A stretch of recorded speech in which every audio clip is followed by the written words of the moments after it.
My name is Marion Lakewood. I am 61 years old. The day my daughter called. The air in Charleston felt heavy with spring rain. I was folding laundry by the window when her name lit up on my phone. I answered, smiling, already hearing that bright excitement in her voice. Mom, everything's almost ready, the flowers, the hotel, the band. You'll love the ceremony. Hawaii is perfect this time of year. Her happiness filled the room, and for a moment, it felt like we were back to the days when she used to tell me everything. I reached for a notepad, ready to write down flight details. So, what time does my plane leave? I asked. There was a pause. Soft but sharp. Oh, right. About that, she laughed quietly. Almost nervous. I'm so sorry. Mom, I forgot to book your seat. And the hotel, too. Everything's full now, but you can watch the live stream. I waited, thinking she might say she was joking. But she didn't. In the background, a man's voice, Nathan's, asked what she wanted for dinner. I pressed the phone tighter to my ear. You forgot, I know. Mom, I feel awful. It just slipped my mind. Her tone was sweet, casual, as if she had misplaced a set of keys. I looked around my quiet kitchen, the damp air fogging the glass. That happens, I said. She seemed relieved to hear it. We said goodbye, and she hung up. Still cheerful, I stood there for a long time, staring at the folded towels, realizing I had just been written out of my own daughter's wedding. That night, I took a small overnight bag from the closet and began to pack. No destination. Just space. The wedding morning came too bright, too loud for a house that held only one voice. I made coffee, sat by the laptop, and opened the link Alyssa had sent. Music played over the screen, soft Hawaiian guitars, guests in bright linen, the sea glittering behind them. My daughter appeared in white silk, her smile effortless. Nathan stood beside her, proud, confident. Already part of the story I was not in. When the camera panned across the front row, I saw it. A single chair marked reserved. Mother of the bride. Empty. Perfectly centered. My hand tightened around the mug. Someone leaned toward Alyssa. Your mom couldn't make it. Alyssa's laugh carried easily through the microphone. Flights were a mess. She's watching online. The guests smiled as if that were enough. She turned her head slightly, and for a second, I saw the pearls around her neck, the same ones I gave her the Christmas she almost didn't come home. She had cried that night. Said she didn't deserve them. I told her she did. Now they caught the sunlight as she lifted her glass. To family, she said. Applause filled the speakers. My apartment stayed quiet except for the faint hum of the refrigerator. When the ceremony ended, the screen froze on the image of that empty chair. I reached out, touched the corner of the monitor, and whispered, "That's my seat."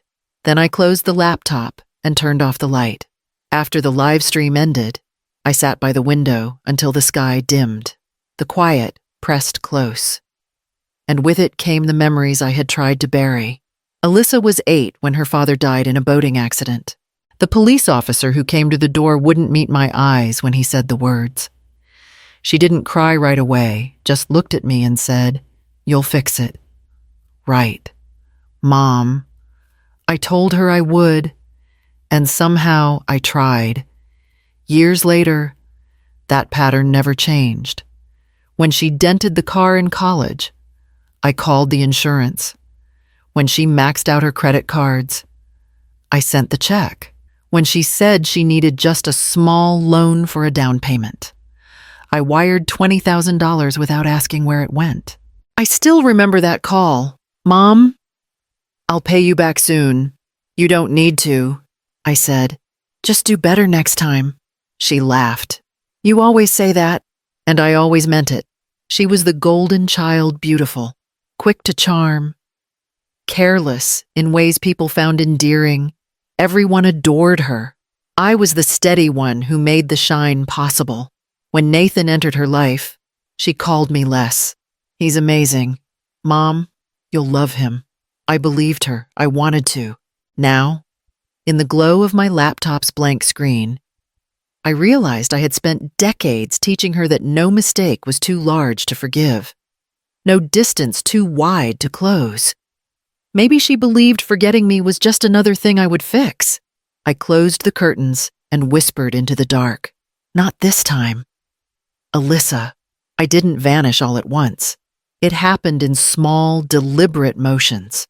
First, I muted the family group chat. Then I stopped replying to texts that began with "You should have come."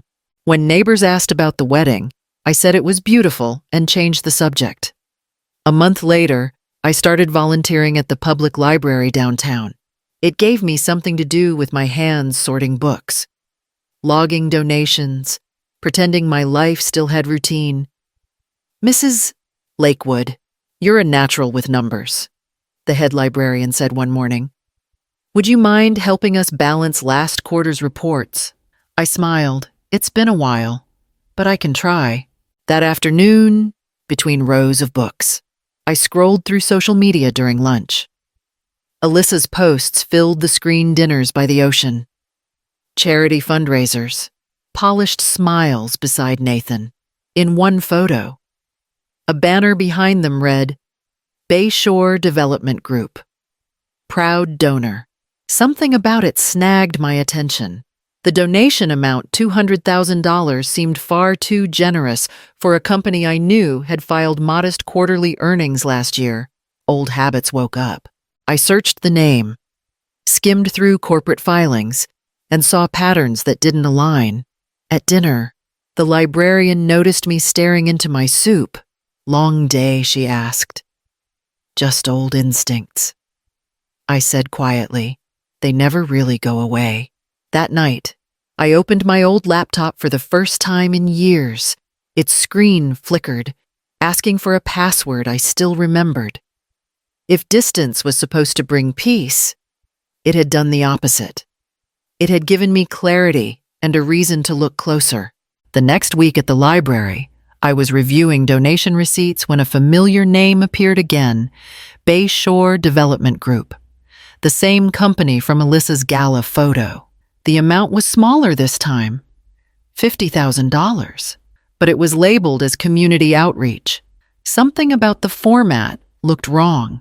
"Mrs. Lakewood," the head librarian called from the front desk. "Is everything all right?" "Yes," I said, though my eyes stayed on the paper. Just an error, I think. After closing, I brought the form home. I hadn't touched anything from my old job in years, but muscle memory returned easily. I opened my laptop, logged into a few public databases, and typed the company name. The filings were too neat, too synchronized, the same template repeated across multiple shell organizations. By midnight, I had a page of handwritten notes, dates, transfers, charity payments, cycling between the same 3 accounts. The phone buzzed. A message from Alyssa. "Just checking on you. Mom, everything okay?" I stared at it before replying. "I'm fine. You..." She sent a photo of herself on a yacht, hair windblown, champagne in hand. "Nathan's new project is huge. We're finally getting ahead." "Getting ahead?" I whispered. I searched Nathan's name next, then his father's. Within minutes, the pattern widened. Properties moved through holding firms, then donated to partnerships under Bayshore's name. The tax credits alone would total millions. At 2 a.m, I closed the laptop and sat back. My pulse was steady.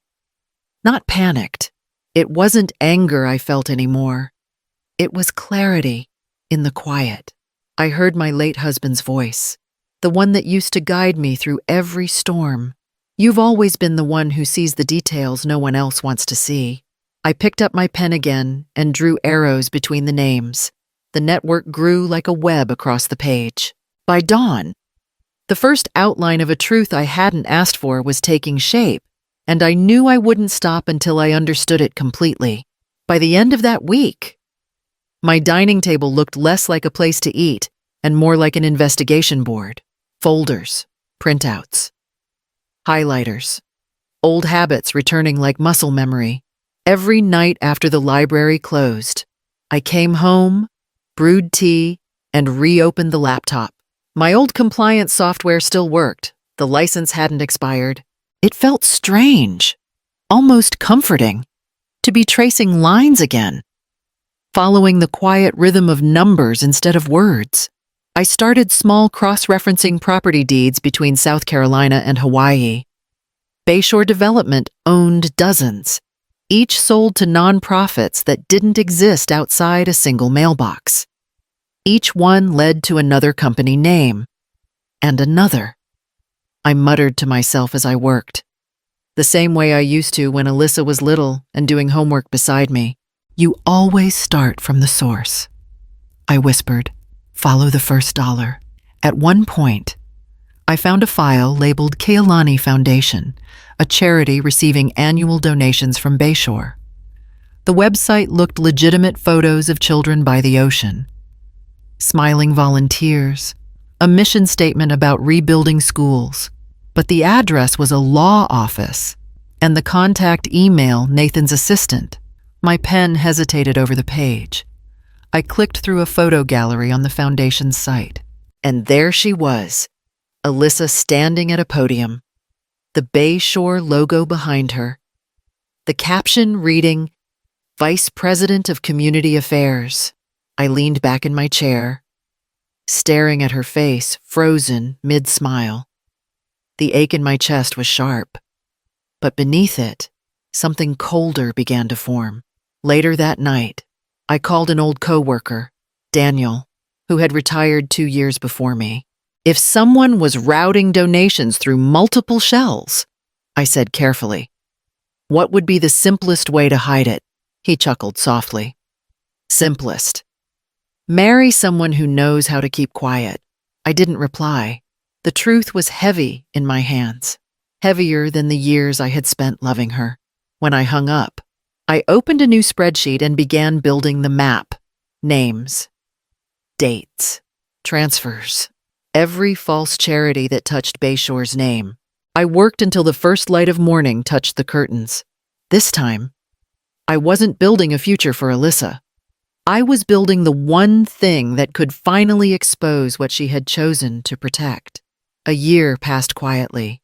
Birthdays came and went. Messages arrived and faded.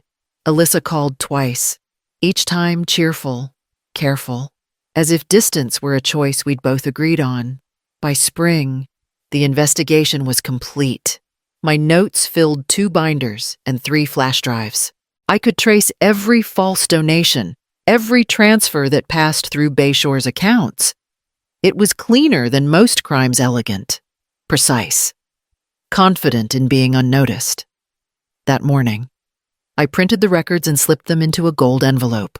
On a blank card, I wrote in blue ink, You married into everything you deserve. No return name, no address but theirs, Honolulu, oceanfront. The same one she had once bragged about on the phone, at the post office. The clerk weighed the envelope. International Hawaii, I said. Domestic, she smiled politely. Tracking number no, I answered. Let it find them on its own. When I stepped outside, the air carried salt and the low hum of gulls circling over Charleston Harbor. I walked to the edge of the pier, holding the mailing receipt between my fingers before tearing it in half. Daniel had called the night before. You could send it to the authorities, you know. Stay out of it. I already stayed out of it, I told him. That's how it got this far. Now, watching the tide rise, I thought of the years I had spent waiting for calls, for apologies, for recognition that never came. The water lapped against the wooden posts.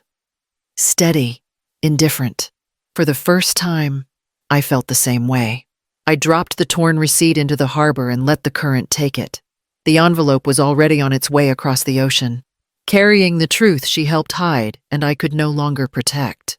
Then I turned back toward home. calm as the tide, knowing something had shifted not in them, but in me. It started with a headline: Real Estate Fraud Scandal Rocks Hawaii, Bayshore Development Under Federal Investigation. I saw it on the library's morning news feed while shelving books. The words didn't shock me. They landed with the quiet weight of inevitability. That afternoon, Daniel called. "You seeing this?" "Yes. Looks like they froze the accounts. The father's already indicted." I could hear him breathing on the line, hesitant. "You sure you're okay?" "I'm fine," I said. "It's just numbers finally doing what they're supposed to." Within days, the story spread. Photos of Nathan smiling at charity events appeared beside court documents and tax records. Reporters used words like fraud, embezzlement, and laundering. Alyssa's name showed up only once, listed as a community affairs representative, then it vanished. Her social media went silent. The glamorous posts disappeared, replaced by blank profiles. Friends stopped tagging her. Invitations that once filled her life evaporated. A week later, a message arrived on my phone. "Mom, was this you?" I stared at it for a long time. My hands didn't tremble. I typed slowly. "You forgot to book my seat." I found my own, but I didn't send it. Not yet. Days passed. More headlines followed. Assets seized. Nathan Grant resigns. Amid divorce rumors. Court freezes. 42 million in holdings.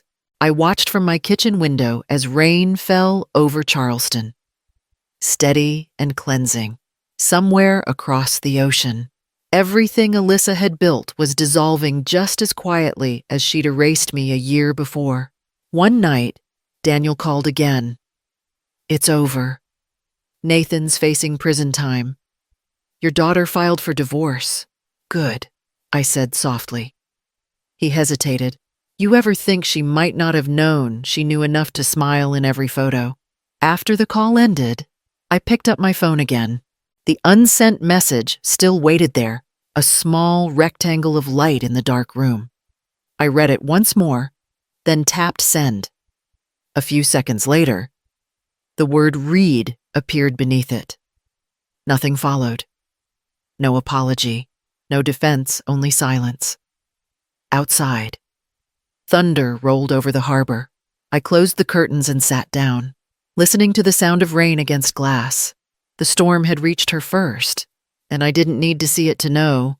Months passed before I saw Charleston again, the way I used to: slow, forgiving, almost kind. The investigation had faded from the news, leaving only fragments online, names buried under legal filings. One afternoon, I stopped by Margaret and Henry's house for coffee. They had known me since before Alyssa was born. Margaret hugged me at the door, her perfume faintly floral, unchanged. "You look better," she said, studying my face. "We've all been worried." "Have you heard about the case?" I stirred the sugar into my cup. "Just rumors." Henry folded his newspaper. "They say Nathan's father might serve time." "Sad business." "And your daughter?" I took a slow sip. "Last I heard, she's living with relatives, trying to start over." Margaret's hand found mine across the table. "You've been through enough, Marion." I smiled. Small and polite. "We all have." They changed the subject after that: gardens, neighbors, the new bridge expansion. I listened, grateful for the ordinariness. When I left, the late light brushed the harbor. The air smelled of salt and jasmine, just like the day I first brought Alyssa home from the hospital, wrapped in a yellow blanket. Eyes too big for her face. She had gripped my finger with that tiny hand, and I had promised to keep her safe. I walked to the end of the pier and watched the tide shifting below. Forgiveness didn't come with words. It arrived quietly, like the wind off the water, cool, constant, and never asking to be noticed. I stood there until the horizon dimmed, then turned back toward home, ready to let the quiet stay. The evenings came early that winter. Charleston's air carried the kind of chill that slipped through wood and memory alike. I sat on the porch, a cup of tea cooling beside me, the river shifting under the dim orange light from the lamp above the door. Across the street, my neighbor, Mrs. Keller, waved as she walked her dog. "Haven't seen you out here in a while, Marion. I've been catching up on rest," I said. She smiled kindly. "Rest is good. You look lighter." Maybe I did, or maybe I had just stopped carrying everything at once. When she left, I looked out toward the water again. The tide was rising, brushing softly against the docks.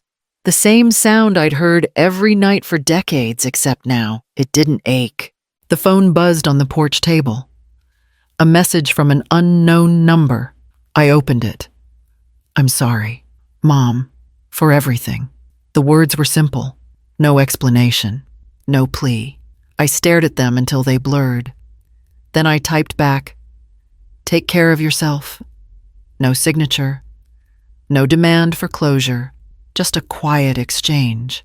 Enough to mark that something perhaps both of us had changed. I set the phone down and turned on the porch light. Its glow spread over the water, catching the ripples like strands of glass. For years, that light had been my signal for waiting, for hoping, for her. Now it meant something else. I whispered, "People think revenge is fire, but it's not. It's water." The words felt steady, earned. It moves quietly.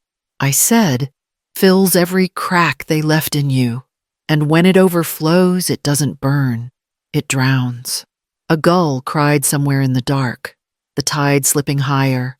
I sipped what was left of my tea, lukewarm but comforting, and leaned back against the chair. Somewhere, Alyssa was rebuilding her life. I didn't need to know how.